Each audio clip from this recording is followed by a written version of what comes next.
Evening all. It's been a while, hasn't it? It's been a hot minute since I've made any posts. Um, One of the things that I kind of said the last post I did, I can't remember the last one, what I was talking about, but essentially I was saying that it was kind of going to be mostly now if I was going to put anything up, it was probably going to be maintenance updates and things like that. So this kind of is a little bit. Um, I've still got another couple of upgrades to do. But I've just not got around to doing those yet.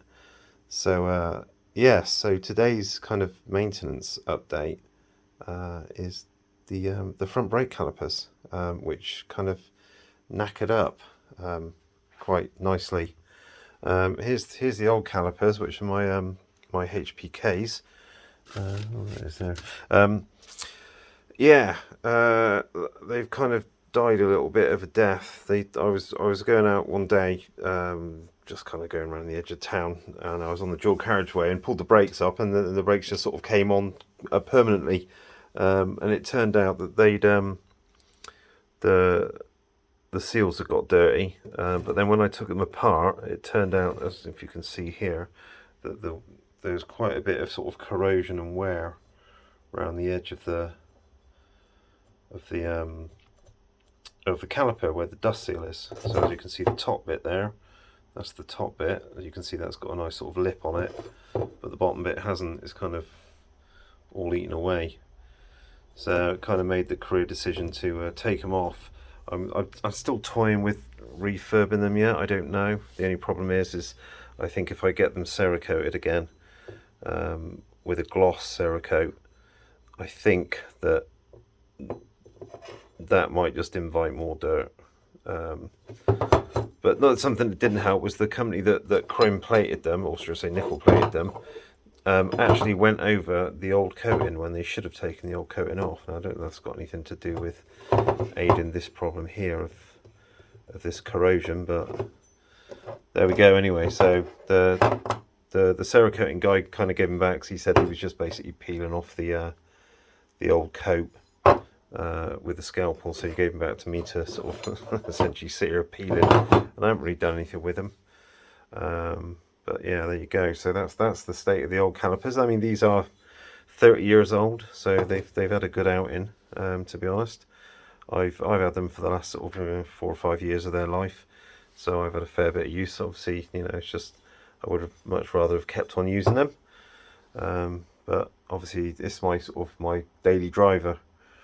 So I had to be sort of put back on the road. So what I ended up with, as karma plays a part, I cleared my PayPal and then ended up putting a set of GP4RXs back on.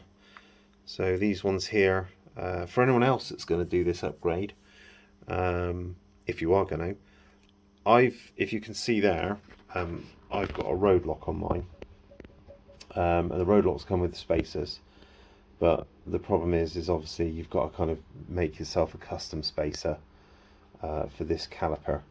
I mean, I had to for the other ones as well because they were a non-standard size. But if you didn't have a road lock, you can buy these and they will just bolt straight on. No problems at all. They'll bolt straight on. Get yourself some titanium bolts and what have you, and you're done. If you do have a road lock, then I can't remember the spacing now. It's an M10 spacer, and this is 16.7 millimeters thick, long that way. If ever you're going to do it, I say 16.7 millimeters. I think it was 16.7. I've got to say that. If anyone does it, just message me and I'll give you the actual size. But I think it was 16.7 millimeters. And the reason you have that 16.7 is because the pin here goes through one of the disc holes. So that's essentially what it is. The other thing that you have to do is if you're doing an up and over brake line install on the other calipers, my brake line came down to here. On these calipers, the brake line goes down to the other side because it doesn't clear the road lock. So there you go. So yeah, sort of a bit of a not a very long one. Change the calipers. From a performance point of view, I'm kind of still sort of bedding these brake pads into these discs. but they are absolutely amazing. They are really, really well worth it. One thing that you get, in fact, is the only way I can describe it is controlled braking. That's essentially what you get. You get more controlled braking. So I got them on eBay second hand off someone. I think they came off of a show bike or something like that. And the show bike had only done like 50 miles or something, so they're near as damn it new. But yeah, definitely well worth the money. Another kind of update that's not related to any of this is the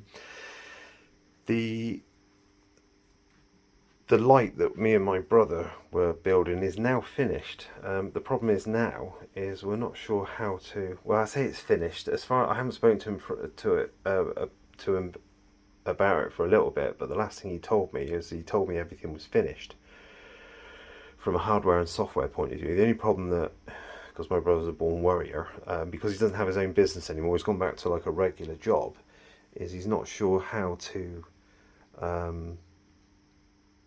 manufacture them, because if you start manufacturing large amounts of them, then you've effectively got to become a business, and he doesn't want to do that. He doesn't want to get into the rigmarole and the hassle of doing that, because there's obviously a fair old bit of components that go into building the light, and because of how complicated it is, it's really got to be built on the best way, and the cheapest way to build them is on an assembly line, which means again you'd almost have to go into business. So I'm kind of still talking to him about it.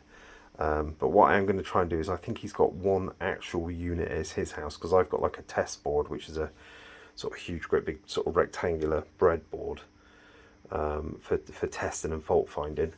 But the actual unit is obviously like a little V shape that fits inside the light. And I think he's got one of those. I'm not too sure, because he said he had one or two, and one of them didn't work properly. Again, because everything's packed on there and it's so tight. He did have a guy that was making them by hand, but obviously it was a bit hit or miss where they worked or not, so the easiest way is to make them on an assembly line. But as I say, it's done. It's horrible to say it's one of these vaporware things, but it actually is finished. The problem is making them. Not really too sure what to do yet. So there you go. So that's kind of the update on the light. It's kind of spent all those years getting it made, and now we're not sure if we could make them at all, because of having to essentially register and build a business to do it, because we don't think that there would be enough people that would want them. But anyway, there you go. So, but more to the point, brakes are brilliant. They work amazingly well, and these ones obviously should last a fair bit longer.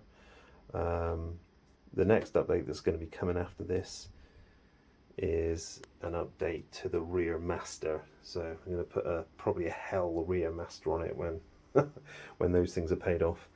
So that'll be my next thing. But the other thing that's been taking quite a bit of time at the moment is my dad's bike. My old man passed away about 8 years ago, and this is his bike, which I'm kind of rebuilding from scratch. So it's all sort of sandblasted engine casings, and the whole thing's been rebuilt from the ground up essentially. So a bit more pedestrian than all the other stuff that I've got, but it's kind of a bit of a labour of love and a bit of a therapy, as it were. So this thing's actually going to get, it's not really z1000 related, but this thing's going to get some sort of resto mods. So it's going to get a nice set of Öhlins rear shocks on it, and the whole thing's going to be run by a motor gadget unit. So I'm going to do away with all the old electrics, the points and things like that, and it'll have electronic ignition, a motor gadget unit controlling it, LED lights, and essentially sort of bang up to date from an electronics and rear suspension point of view. The front suspension is literally just springs in a pipe of oil, because they're a bit old fashioned. So, but anyway, there you go. Right, so yeah, back to the Z.